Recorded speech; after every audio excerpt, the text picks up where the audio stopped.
dan MKOM, selaku dosen dan Wakil Rektor 1 Institut Agama Islam Al-Ghuraba, Jakarta. Beliau lahir di Banda Aceh tanggal 1 Januari tahun 1974. Masya Allah, pendidikan beliau ini sangat luar biasa. Beliau lulusan dari UIN Ar-Raini Banda Aceh, melanjutkan pendidikan di UIN Raden Intan Lampung, dan juga saat ini beliau menjadi dosen dan Wakil Rektor IAI Al-Ghuraba, Jakarta. Marilah kita sama-sama mendengarkan materi pada sore hari ini yang akan disampaikan oleh yang terhormat Ibu Dr. Hafni. Pada tempat kami persilakan. Selamat sore Ibu, mungkin bisa langsung. Sore Ibu.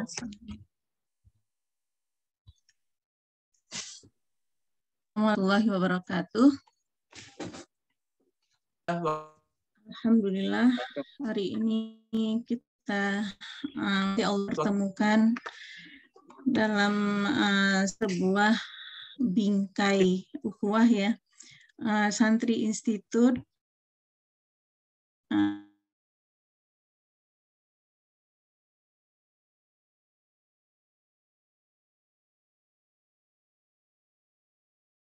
rahmat dari Allah, Muhammad yang setia mengikuti ajarannya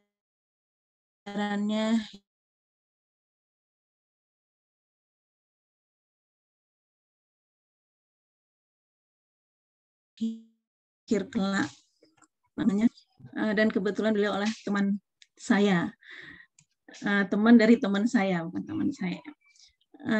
Dan saya dapat info malah dari teman saya, katanya dari Pak Amir, dapat posternya. Jadi sebelum saya dapat, sudah dapat duluan dari teman saya itu. Kemudian para peserta semuanya, di sini ada beberapa teman saya juga yang ikut bergabung. Kemudian adik-adik semuanya dan terutama Mas Fadail ya, yang sudah banyak mensponsori dan menggerakkan acara ini. Alhamdulillah. Tema saya pada hari ini diminta tentang dakwah dan komunikasi, karena barangkali memang mungkin itu bidangnya yang saya geluti di saat ini. Walaupun kita di sini bukan saling mengajarkan ya, tapi kita di sini saling berbagi. Kita saling sharing nanti tentang problematika dakwah saat ini, bagaimana komunikasi dakwah saat ini antara dai, mad'u, kemudian pemanfaatan media dan metode dakwah, kemudian efeknya untuk masyarakat apa.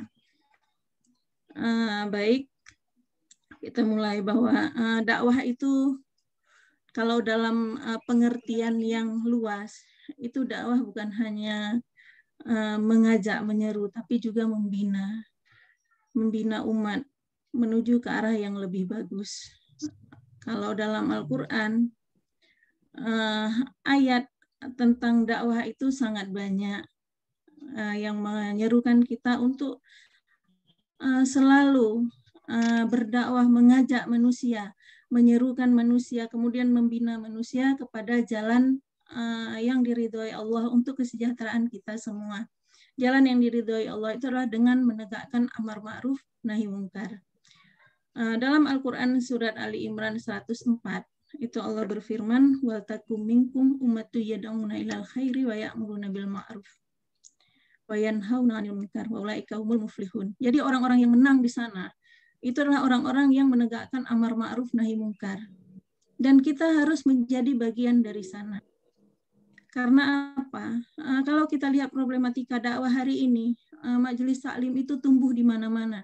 Ada di mana-mana majelis taklim. Mulai dari kalau di Jakarta ya, itu tingkat RT punya majelis taklim, RW, kemudian naik kelurahan, kecamatan, sampai provinsi, bahkan secara nasional punya BKMT. Tapi perubahan apa yang terjadi hari ini pada masyarakat? Anak siapa yang pengguna narkoba? Ternyata ibunya juga rajin di majelis taklim. terjadi pembunuhan yang angka semakin menanjak naik, bukan menurun. Kemudian di samping penggunaan narkoba, pembunuhan, pemerkosaan, dan akan itu dilakukan untuk di sekitar orang-orang. Artinya begini, pembunuhan itu bukan hanya membunuh karena dendam dengan seseorang, tapi karena membunuh juga, membunuh ibu kandung, membunuh ayah kandung, membunuh adik kandung, memperkosa ibu kandung, memperkosa ayah kandung, dan sebagainya terjadi di masyarakat. Jadi hari ini kalau kita lihat dakwah secara umum, apakah itu berhasil? Dakwah itu, wallahu alam, hanya kita masing-masing berpulang kepada diri kita masing-masing. Apakah dakwah itu sudah berhasil atau tidak? Tapi harapan kita besar bahwa Islam nanti akan bangkit di Indonesia. Itu sangat besar. Kenapa? Indonesia ini pesantren sangat banyak. Terbanyak di dunia itu pesantren ada di Indonesia. Masjid terbanyak itu ada di Indonesia, masjid paling banyak. Kemudian perguruan tinggi Islam juga sangat banyak di Indonesia.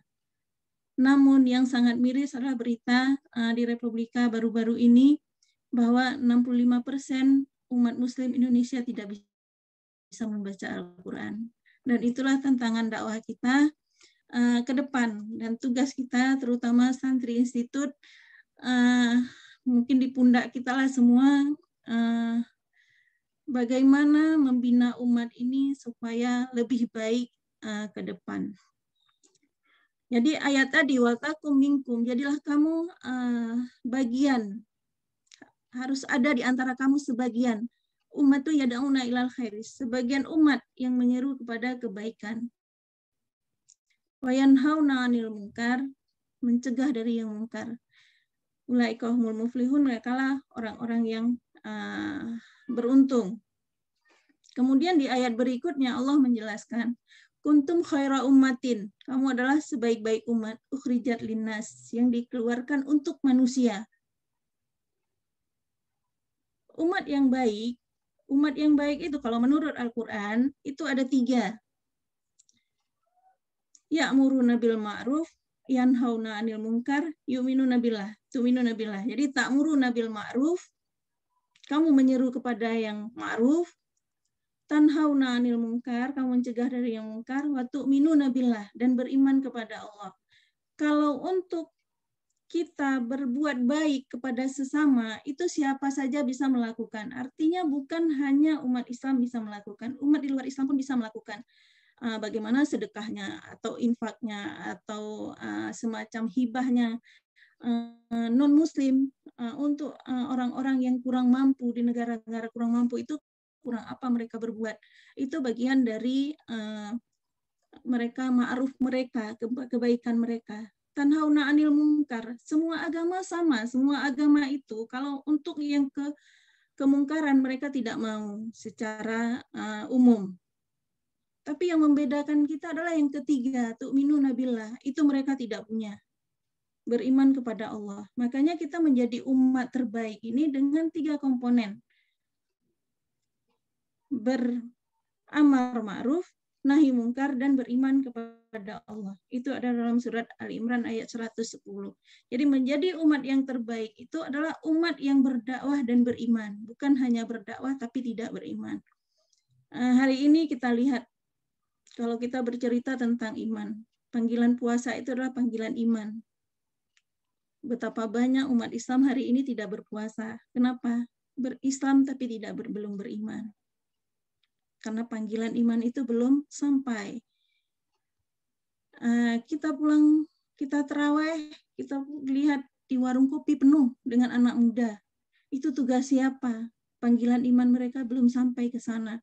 Itu juga menjadi tugas kita dalam berdakwah. Nah, menjadi umat yang terbaik itu bukan sesuatu yang mudah. Ta'muruna bil ma'ruf wa tanhauna 'anil munkar wa tu'minuna billah, itu butuh ilmu.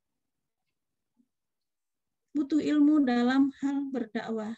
Jadi bukan hanya kita berdakwah dengan walaupun ada hadis balighani walau ayah itu satu ayat itu harus kita pahami benar apa itu satu ayat itu. Kalau kita hanya sekedar menyampaikan, kemudian kita tinggalkan, itu efek dari dakwah itu sangat kurang. Karena begini, unsur dakwah itu kan pada dasarnya ada dai, itu komunikatornya, kemudian ada mad'u, itu komunikan, orang yang diajak untuk mendengarkan dakwahnya, kemudian ada media dakwah, kemudian ada materi dakwah, kemudian ada metode, kemudian ada asar, ada efek, ada pengaruh dari dakwah itu. Dan itu unsur dakwah yang harus dipenuhi oleh seorang dai. Harus memenuhi unsur-unsur tersebut. Nah, berbicara tentang metode dakwah dan tentang dakwah, sebenarnya yang paling berurut itu tentang dakwah ini ada dalam surat An-Nahl ayat 125 sampai ayat 128. Nah, itu mulai ud'u ila sabili rabbika bil hikmati wal mau'izatil hasanah wajadilhum billati hiya ahsan dan seterusnya sampai ayat akhirnya. Di sana menunjukkan bagaimana ketika seorang itu melakukan dakwah, metode dakwah apa yang harus dipakai. Kenapa ayat ini ada dalam surat An-Nahl? Kenapa tidak dalam surat Al-A'raf? Surat Al-A'raf banyak membahas tentang perjalanan dakwah para rasul. Ini ada dalam surat An-Nahl. Jadi kalau kita tarik filosofinya, An-Nahl itu berarti lebah. Ya. Lebah itu adalah sebuah makhluk yang memberi manfaat kepada makhluk yang lain, terutama kepada manusia dengan menghasilkan madu. Seorang dai harus bisa memberi manfaat kepada yang lainnya, kepada umat. Kemudian lebah itu sifatnya dia itu jangan diganggu. Kalau satu saja terluka dari dia, maka seluruh saudara-saudaranya akan menyerang orang yang mengganggunya. Hari ini dai kita sebagai umat Islam, apakah kita punya rasa seperti itu? Ketika dai kita terluka, ketika ada umat Islam terluka, adakah kita seperti itu? Nah, itu juga berpulang pada diri kita masing-masing.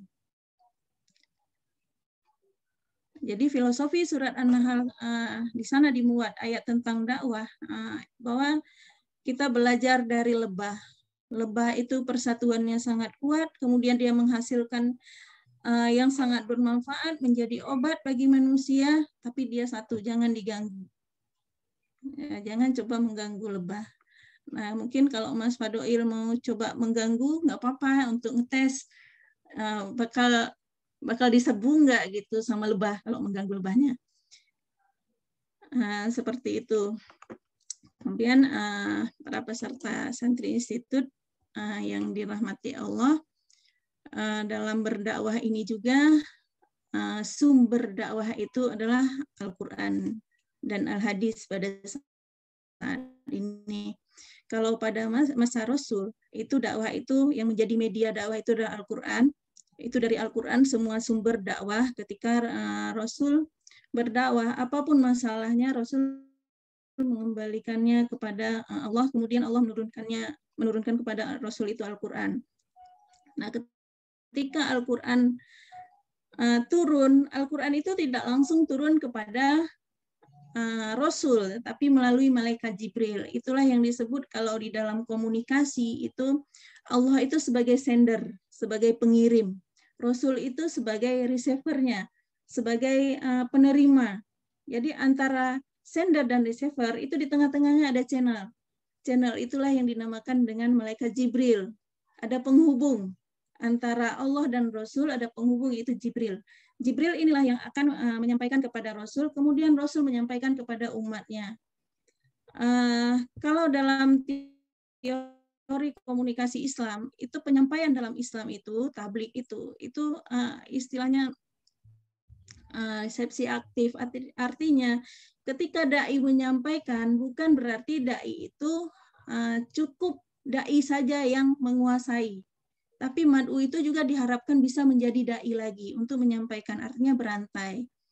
Nah, dalam penyampaian dakwah itu tadi ada sendernya Allah, kemudian ada channelnya malaikat Jibril, kemudian receivernya Rasulullah, kemudian juga ada noise. Noise itu sebagai pengganggu. Pengganggunya siapa? Setan. Nah, kalau dalam komunikasi, noise itu suara-suara berisik, apa seperti apa. Tapi kalau dalam dakwah, noise itu adalah setan.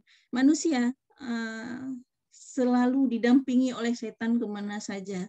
Setan itu selalu mencari peluang untuk mengajak kita menjadi tidak taat kepada Allah. Ketika manusia tidak taat kepada Allah, disitulah sebuah kemenangan bagi setan. Mungkin termasuk kita pada hari ini.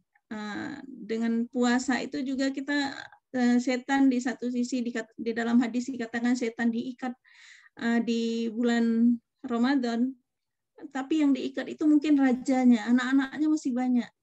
Kita masih lalai. Padahal bulan ini bulan yang penuh berkah.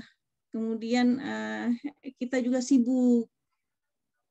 Nah, memang kita bulan puasa ini adalah musuh yang besar kita adalah hawa nafsu kita sendiri. Tapi setan itu anak-anaknya itu juga masih ada. Jadi anak-anak setan dan hawa nafsu itulah yang menjadi noise, menjadi pengganggu ya, menjadi pengganggu dan penghambat ketika kita mendekatkan diri kepada Allah. Itu komunikasi. Kemudian dalam unsur komunikasi yang harus sangat diperhatikan oleh dai pada saat ini adalah dalam hal media dan metode.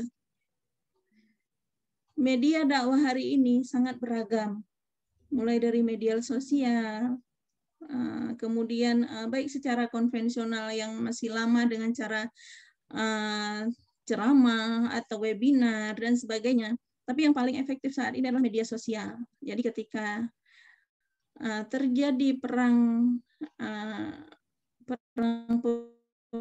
pemikiran Ghazul Fikri itu sekarang banyak terjadi di media sosial. Jadi kita harus memanfaatkan media sosial sebaik-baiknya supaya dakwah ini tersampaikan kepada umat. Nah, dakwah dalam komunikasi Islam itu mempunyai empat pengertian. Yang pertama itu pengertiannya adalah tabligh. Tabligh itu artinya menyampaikan. Balik, sampaikanlah. Menyampaikan di sini terjadi ketika yang disampaikan adalah informasi-informasi tentang ajaran-ajaran agama. Nah, itu tabligh, pengertian yang pertama. Kemudian yang kedua, pengertian dari dakwah itu adalah taghyir, merubah. Dakwah itu harus mampu merubah umat. Kalau dakwah itu belum bisa merubah umat, itu belum dakwah. Umat yang tadinya tidak sholat, menjadi sholat. Umat yang tadinya lalai, menjadi tidak lalai. Umat yang tadinya dari sisi kehidupan, dari sisi ekonomi, masih misalnya terjerat dengan hal-hal yang barang-barang yang tidak halal, akhirnya halal, itu sudah merubah. Itu namanya merubah kepada yang lebih baik ya. Kemudian pengertian dakwah yang ketiga setelah tabligh dan taghyir adalah takwinul ummah, pembentukan umat. Umat itu dibentuk. Dengan dakwah umat bisa terbentuk. Bagaimana dakwah Rasul ketika Rasul membentuk sebuah masyarakat Islami. Jadi pengertian membentuk negara Islam itu kalau menurut saya itu masih kurang pas ya, masih keliru. Yang benar kita adalah membentuk masyarakat yang Islami. Itu siapa saja bisa berkelakuan seperti Islam. Makanya tunjukkanlah akhlak-akhlak Islami kepada masyarakat. Mendirikan negara Islam bukan hal yang mudah. Tapi kalau membentuk masyarakat Islami bisa dengan cara tunjukkan akhlak-akhlak yang lebih baik kepada masyarakat. Kemudian yang keempat adalah yang terakhir, khairu ummah, menjadi umat yang terbaik. Setelah informasi itu tersampaikan dengan tablik, kemudian masyarakat bisa berubah menjadi lebih baik, kemudian umat itu terbentuk menjadi umat yang Islami, akhirnya terbentuklah khairu ummah yang dicita-citakan dan yang dicita-citakan oleh Rasul dan yang ditekankan oleh Al-Quran, kuntum khaira ummatin, jadilah kamu umat yang terbaik. Jadi umat yang terbaik itu ketika bisa menyampaikan dakwah ini dengan sempurna, dengan baik, kemudian bisa merubah umat, kemudian bisa membentuk sebuah umat yang Islami. Itu menjadilah kita umat yang disebut dengan khairu ummah. Menjadi khairu ummah itu juga butuh berbagai berbagai persiapan. Artinya umat harus siap dengan kondisi. Kalau saat ini mungkin kita belum sampai ke sana, tapi insya Allah dengan usaha dan doa kita, Allah juga Maha melihat dan Maha mengetahui. Insya Allah akan akan terwujud khairu ummah ini. Kemudian unsur dakwah yang paling penting dalam dakwah itu adalah dai, karena dai itu sebagai sumber dalam menyampaikan dakwah. Ketika dai-nya bagus, insya Allah mad'u itu akan bagus. Tapi kalau mad'unya bagus, dai-nya tidak bagus, belum tentu dakwah itu akan berjalan dengan bagus. Walaupun antara satu unsur dakwah mulai dari dai sampai kepada efek dakwah itu saling mendukung, tapi faktor utamanya adalah dai. Nah, yang menjadi pertanyaan kita hari ini, bagaimana etika seorang dai dalam berdakwah? Kita kembali kepada zaman Rasul. Rasul itu berdakwah mengutamakan dengan akhlak, contoh keteladanan. Ketika keteladanan itu bisa Rasul terapkan, makanya tidak ada protes dari umatnya. Etika dakwah itu yang pertama adalah lemah lembut. Ini penting. Dalam Quran surat Ali Imran ayat 159, di sana disebutkan kuntum faddan ghalizal qalbi, seperti itu. Apa pertamanya? Walau kunta Fabima rahmati minallahi lintalahum walau kunta faddan qalbi lan faddu min khawlik. Jadi dengan rahmat dari Allah itu berlemah lembutlah kamu, kata Allah. Seandainya kamu berlaku keras, kasar, maka mereka akan lari darimu. Jadi karena lembah lembut Rasulullah, sampai hari ini Islam sampai kepada kita. Diturunkan kepada para dai-dai mulai dari sahabat sampai kok di Indonesia ini dulu masuk Islam melalui Wali Songo. Wali Songo itu juga menyesuaikan dengan keadaan masyarakat Indonesia. Tidak ada pertumpahan darah Islam masuk ke Indonesia. Karena apa? Karena pendekatan lemah lembut. Bukan pendekatan yang keras. Nah, hari ini kalau kita lihat berdakwah itu dengan cara yang keras dan sebagainya, itulah yang membuat Islam tidak simpati di mata orang di luar Islam. Seperti bom bunuh diri, yang mengklaim dari sebuah jamaah. Nah, itu jamaah itu malah menjadi jamaah yang dicurigai. Makanya kita harus lemah lembut dalam berdakwah. Kemudian yang kedua adalah tidak memaksa kehendak. Artinya, ketika kita berdakwah bukan berarti pendapat seorang dai itu adalah yang terbaik. Tidak. Mad'u punya pilihan. Makanya kita tidak boleh berguru hanya pada satu, bergurulah kepada banyak guru. Kemudian ambillah dari guru itu mana yang lebih bagus, lebih sahih. Nah, itu akan lebih dalam kita beramal itu kita akan lebih nyaman.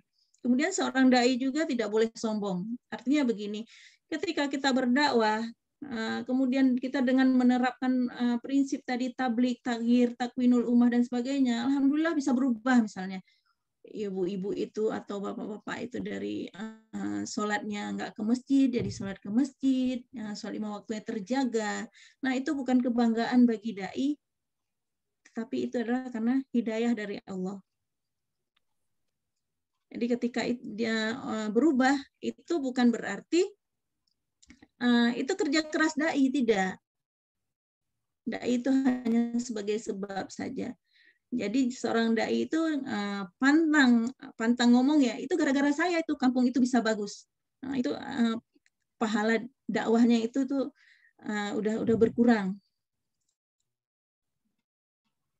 Tapi semua itu karena petunjuk Allah, karena hidayah Allah, karena tidak ada manusia yang bisa memberi petunjuk kepada manusia yang lain. Hanya Allah yang bisa memberi petunjuk, walaupun itu kepada orang yang paling kita sayangi. Tuh. Kalau dalam surat Al-Qasas itu di sana disebutkan innaka lan tahdi man ahbabta. Sesungguhnya kamu tidak akan bisa memberi hidayah walaupun kepada orang yang paling kamu cintai. Termasuk para rasul, mulai dari Nabi Adam ketika anaknya ada yang durhaka, itu bukan kehendak Nabi Adam. Ada yang bagus, itu juga hidayah dari Allah. Kemudian Nabi Nuh mempunyai istri yang tidak taat, padahal istri seorang rasul, istri Nabi Lut, itu juga istri yang tidak taat.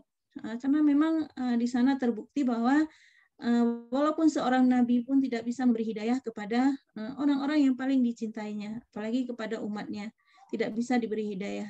Hanya Allah yang membuka pintu hidayah sampai kepada Nabi kita Nabi Muhammad SAW tidak bisa memberi hidayah kepada pamannya Abu Thalib. Makanya pamannya Abu Thalib hingga sampai akhir hayatnya tidak dalam keadaan tauhid. Karena memang Allah tidak membuka pintu hidayah untuk pamannya Rasul. Kemudian yang ketiga, etika berdakwah dalam berdakwah itu adalah peduli dengan mad'u. Peduli dengan jamaah. Jadi seorang dai itu ketika bertatap muka atau ketika memberikan materi dakwahnya itu tidak boleh sibuk sendiri, artinya harus ada komunikatif, harus dilihat mad'unya. Makanya kadang ada dai ya, ada juga dai yang seperti ini, melihat mad'u sekali kemudian menanyakan namanya siapa, tinggal di mana. Nah, suatu saat ketemu dia masih ingat. Dan itu menjadi efek asar tersendiri bagi mad'u. Oh, saya ternyata dikenal loh sama ustadz itu. Saya dikenal sama ustazah itu. Nah, itu lebih berpengaruh kepada dai. Kalau kita baca sejarahnya dakwah Imam Hasan al-Banna, Imam Hasan al-Banna itu salah satu kelebihannya adalah bisa mengingat orang-orang yang pernah ditemuinya. Makanya ada beberapa kesaksian, padahal ini orang biasa, tapi ketika ketemu Hasan al-Banna masih sangat ingat. Ini fulan ya, dulu pernah ketemu saya di sini, masya Allah. Jadi sangat mad'u itu merasakan sangat-sangat diperhatikan seperti itu. Dan itu mempunyai rasa plus gitu ya bagi mad'u. Kemudian yang keempat adalah seorang dai juga harus menjaga ruhiyah fardiyahnya. Jadi bukan berarti seorang dai itu seorang yang sempurna, tidak. Dai itu harus terus juga menjaga dirinya sendiri dari hal-hal yang menjauhkan dia dari agama, kemudian juga harus banyak mendekatkan diri kepada Allah dengan amal dan ibadahnya. Misalnya dengan memperbanyak dari sisi ibadah, ibadah-ibadah sunnahnya itu harus diperbanyak. Kemudian juga dai itu juga harus mensinkronkan ucapannya dengan perbuatannya. Dan itu yang paling penting. Itulah di sana disebut dengan uswah, keteladanan. Keteladanan dalam berdakwah itu sangat penting.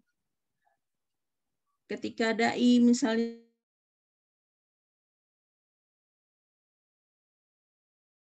seorang sana selutut gitu, itu rasanya seperti apa gitu. Memang sih itu udah menutup aurat secara garis besarnya sudah menutup aurat, tapi akan lebih ini lagi ketika memang benar-benar dijaga dari segi penampilan, dari segi akhlak, dari segi ibadah semua. Jadi kita tidak hanya berkata, makanya dalam surat As-Saff itu Allah mengatakan kabura maqtan indallahi an taqulu ma la taf'alun. Sebuah kebencian yang sangat besar di sisi Allah ketika kamu mengatakan tapi kamu tidak berbuat. Itulah mungkin pengantar, mungkin ada tanya jawab ya.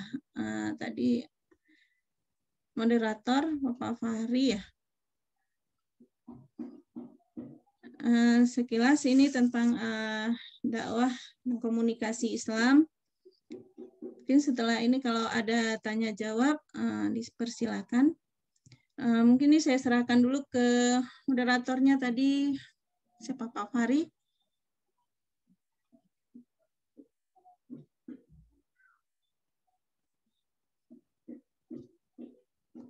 Atau Pak Fahrinya sudah live ya?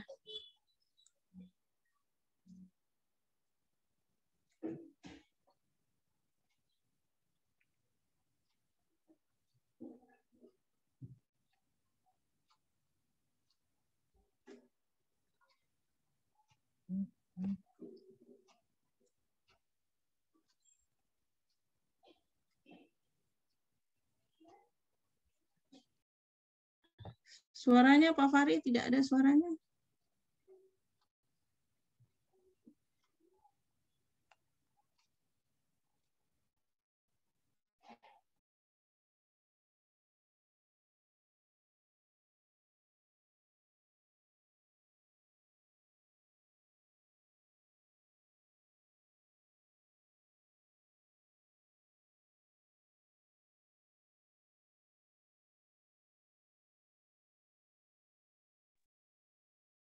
Audionya masih di unmute, Mas Fahri.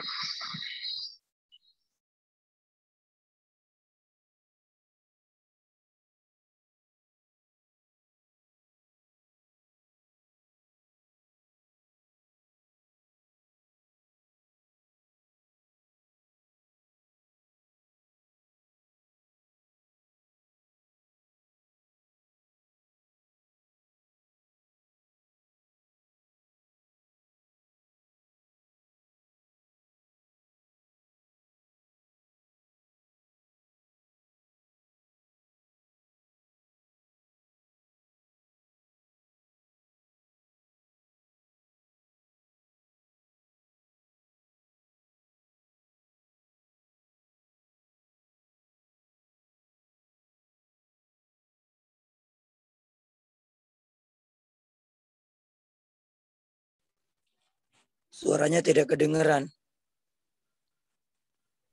Mohon, admin. Belum diklik, Mas Fahri ya.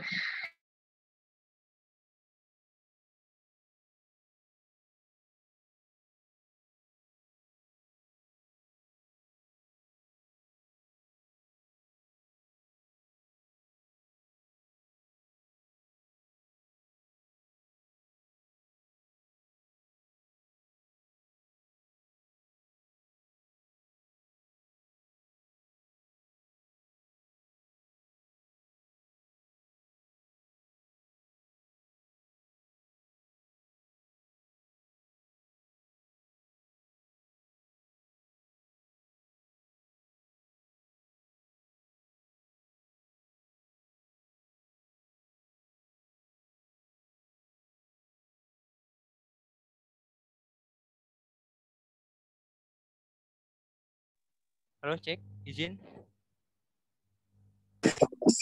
Tes, apakah suara sudah masuk?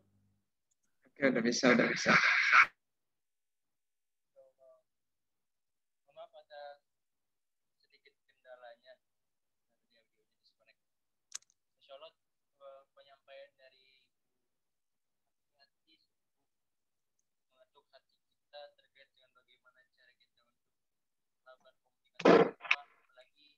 Mas Fahri, mic-nya kurang. Izin, apakah terdengar? Oke, bisa. Oke.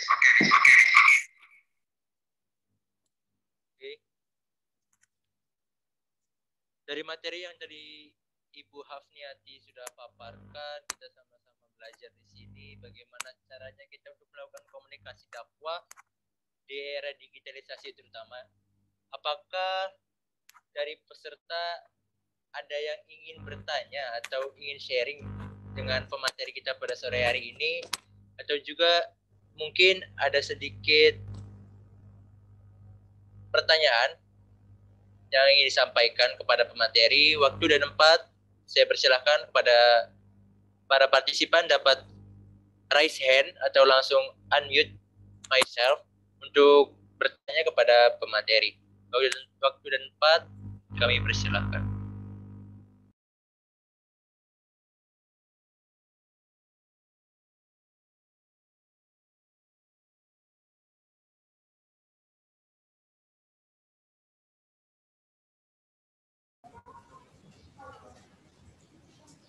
Assalamualaikum, saya mau nanya Mas. Ya, silakan. Dengan siapa dan asalnya dari mana? Bisa Ya. memperkenalkan terlebih dahulu. Nama saya Atifatul Uyun dari Ciputat. Ya, Salam silakan. kenal Ibu Hafniati. Saya mau bertanya Bu, bagaimana tentang dengan kondisi Indonesia saat ini? Kira-kira cara dakwah yang seperti apa yang efektif dan efisien untuk semua kalangan? Karena kan sekarang mulai dari baik dari yang masih muda ataupun yang sudah tua, itu rata-rata sekarang pengennya dia pengennya mendapatkan informasi tentang agama itu maunya yang instan gitu kan. Kalau menurut Ibu, cara dakwah seperti apa yang kira-kira saat ini yang pas dengan kondisi Indonesia? Akankah masih masih bisa digunakan nggak cara dakwah seperti cara dakwah Nabi sebagaimana Nabi mengajarkan kita? Mungkin tidak dengan cara gaya ustaz-ustaz atau dengan yang lainnya. Terima kasih. Assalamualaikum warahmatullahi wabarakatuh.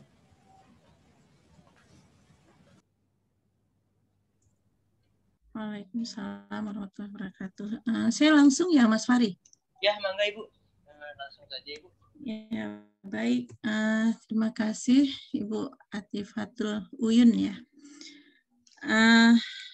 Saat ini dakwah memang jadi problem di Indonesia dalam sisi penyampaian, media, metode dan sebagainya.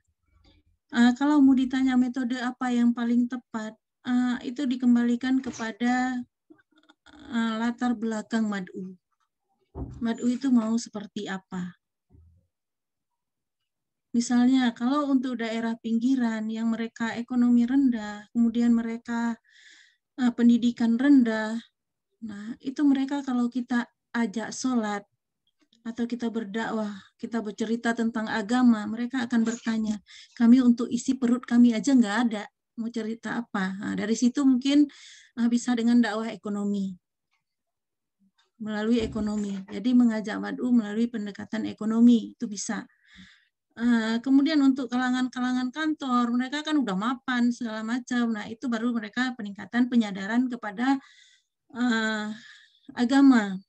Dari sisi dunia mereka alhamdulillah cukup, tapi dari sisi pendekatan kepada agama, pendekatan kepada Allah, mereka masih lalai barangkali. Itu masih bisa pendekatan dari arah sana. Dan dakwah yang paling efektif adalah bukan tablik akbar yang jelas. Dakwah yang paling efektif itu adalah dalam bentuk halaqah kecil, itu akan lebih menyentuh. Jadi membentuk kelompok itu 10-15 orang itu akan lebih efektif dalam berdakwah daripada kita mengumpulkan orang satu masjid yang dengar itu hanya beberapa orang, yang lainnya sibuk sendiri. Itu salah satu cara. Saat ini kita masih berharap dan kita masih berharap Allah akan membantu kita ketika kita berdakwah ingin supaya agama Allah ini eksis di muka bumi, di bumi Indonesia. Yang menjadi kuncinya adalah dai. Ketika dai itu ikhlas, di sanalah ruhiyah itu tersentuh. Tapi ketika dai tidak dengan keikhlasan, di sana itu tidak ada efek, tidak ada asarnya yang dirasakan oleh mad'u. Sekarang dai kan banyak berprinsip begini, ikhlas tetapi tidak gratis. Itulah sekarang yang dipegang oleh dai sekarang. Makanya ketika dai dengan alasan punya manajer, kan saya manajernya yang ini yang harus saya gaji segala macam. Tapi yakinlah bahwa dakwah itu bukan tempat untuk kita mencari ma'isyah, bukan tempat kita mendapatkan penghasilan. Rasul berdakwah lebih kurang 23 tahun, Rasul tidak pernah mendapatkan upah dari umatnya. Allah sendiri yang akan memberi. Rasul tidak pernah sampai nggak makan berhari-hari. Kalaupun tidak makan berhari-hari itu Rasul bukan berarti sama sekali tidak makan. Rasul itu berpuasa, ketika beliau berbuka ada makanan gitu. Allah selalu menolong para Rasul dulu, para sahabat. Karena keikhlasan mereka lah, makanya Islam itu menyebar. Hari ini ketika kita lihat majelis taklim banyak di mana-mana, penceramah di mana-mana, tapi umat itu tidak berubah. Karena apa? Karena ada faktor X mungkin di dai. Karena apa? Kita menjadikan dakwah ini sebagai lahan untuk kita mencari rezeki.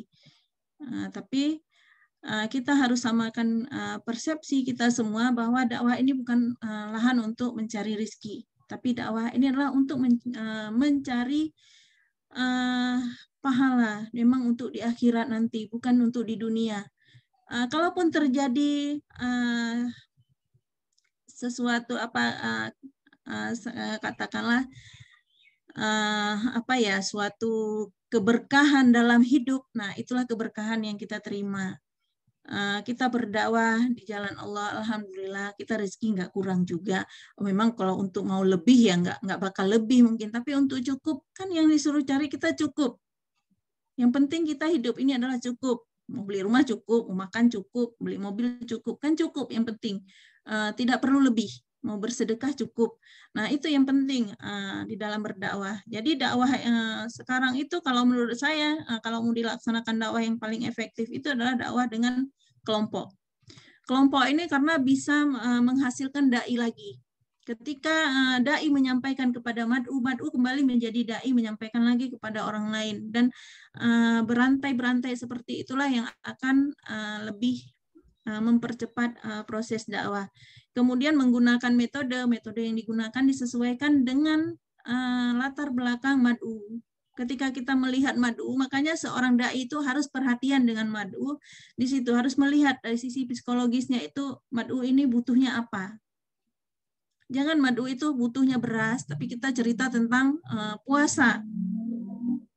Dia memang udah biasa nggak makan, dia kalau puasa udah biasa. Walaupun dia nggak niat puasa, tapi dia niat karena memang dia nggak mendapatkan beras. Tapi bagaimana caranya kita berdakwah, dia bisa beli beras. Kita berdakwah, dia bisa menghasilkan. Dari sisi ekonomi dia bisa meningkat ekonominya. Kita berdakwah dari dia yang tidak tahu, dia tidak punya pengetahuan, dia menjadi lebih tahu. Seperti itu. Kemudian yang jelas adalah keikhlasan ya. Ketiga itu keikhlasan, itu yang paling utama, keikhlasan. Ketika berdakwah jangan pernah berharap karena di sana bayarannya sekian saya memilih ke sana, karena di sana lebih besar saya ke sana. Tidak seperti itu. Itu bukan niat kita ingin merubah umat, tapi kita hanya ingin niat mengisi kantong. Nah itu memang itu hal-hal mungkin dari sisi manusiawi ketika kita butuh gitu. Kita sebagai dai kita ingin juga anak kita sekolah. Kita sebagai dai kita ingin juga hidup yang layak. Orang naik motor, kita juga pengen naik motor, itu wajar manusiawi. Tapi yakinlah dengan kita berdakwah kepada Allah, itulah jalan. Nanti Allah akan buka jalan itu, tapi kita tidak berharap. Jadi kalau ingin berpenghasilan, jangan dari dakwah. Buat penghasilan yang lain sambil berdakwah, bisa jadi kita jual buku atau jual pakaian. Nah itu nggak masalah, nggak ada hubungannya dengan dakwah. Seperti itu kira-kira. Ibu siapa panggilan Ibu Uyun?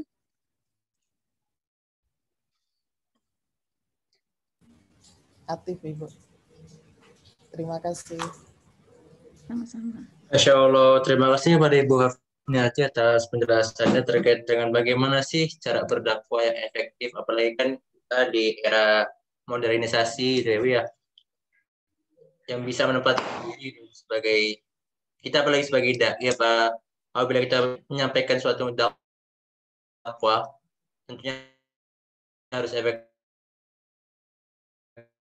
dan juga waktunya ini kurang Ibu untuk berdiskusi pada sore hari ini, tapi mengingat mungkin ada yang di waktu Indonesia Timur atau Tengah ingin mendekati waktu berbuka puasa, sekiranya langsung saya tutup saja Ibu. Sebelumnya saya ingin menyimpulkan dari kegiatan pada sore hari ini bahwasannya dalam kegiatan komunikasi dakwah itu sendiri diperlukan kunci utama pada dai-nya, yang mana apabila dai itu mampu memberikan suatu informasi ataupun suatu statement kepada pendengarnya atau pendengarnya, maka hasil yang akan diberikan itu dapat maksimal. Kemudian dalam kegiatan komunikasi dakwah itu sendiri ada beberapa hal yang perlu kita pahami dan perlu kita lakukan. Yang pertama itu terkait dengan media dan juga metodenya. Bagaimana cara kita menyampaikan, baik itu secara media massa ataupun non massa. Kemudian metode ini kita sesuaikan dengan latar belakang bagaimana orang akan kita sampaikan itu, atau bisa kita sebut juga sebagai penerima materi yang kita sampaikan. Kemudian kita harus mencari sumber data yang memang aktual, terpercaya, dan juga dari sumber data yang bisa kita ambil dari Al-Quran dan As-Sunnah. Kemudian yang ketiga adalah dai-nya ini sendiri yang sudah saya tekankan, bahwasannya dai ini harus ikhlas. Apabila dai ini ikhlas, maka madu yang akan dihasilkan akan terasa untuk ke depannya. Dan yang terakhir, cara berdakwah yang efektif selain dengan tabligh akbar, yang mana biasa dilakukan adalah dengan halaqah kecil, yang mana apabila kita lakukan halaqah kecil, maka dari hati ke hati materi itu akan tersampaikan dan juga akan masuk ke dalam kalbu kita. Terima kasih kepada Ibu Hafniati pada sore hari ini atas waktunya. Mohon maaf apabila ada salah kata dari saya pribadi dan jika benar datang dari Allah Subhanahu wa taala. Terima kasih. Sebelum menutup kegiatan pada sore hari ini, mohon izin untuk seluruh partisipan dapat on cam terlebih dahulu untuk kegiatan dokumentasi kita. Pada partisipan mungkin yang bisa untuk on cam, kita dokumentasikan kegiatan pada sore hari ini sebagai wujud silaturahim kita, walaupun mungkin kita sebelumnya belum mengenal satu sama lain, tapi pada sore hari ini kita dipertemukan dan dapat menjalin silaturahim walaupun secara virtual. Maka untuk partisipan yang lain dapat on cam terlebih dahulu sebentar.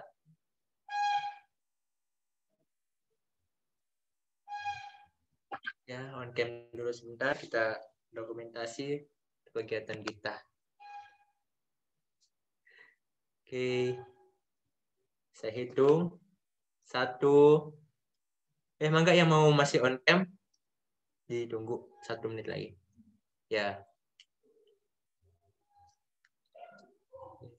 Oke, 1, 2, 3. Lagi 1, 2, 3. 1, 2, 3.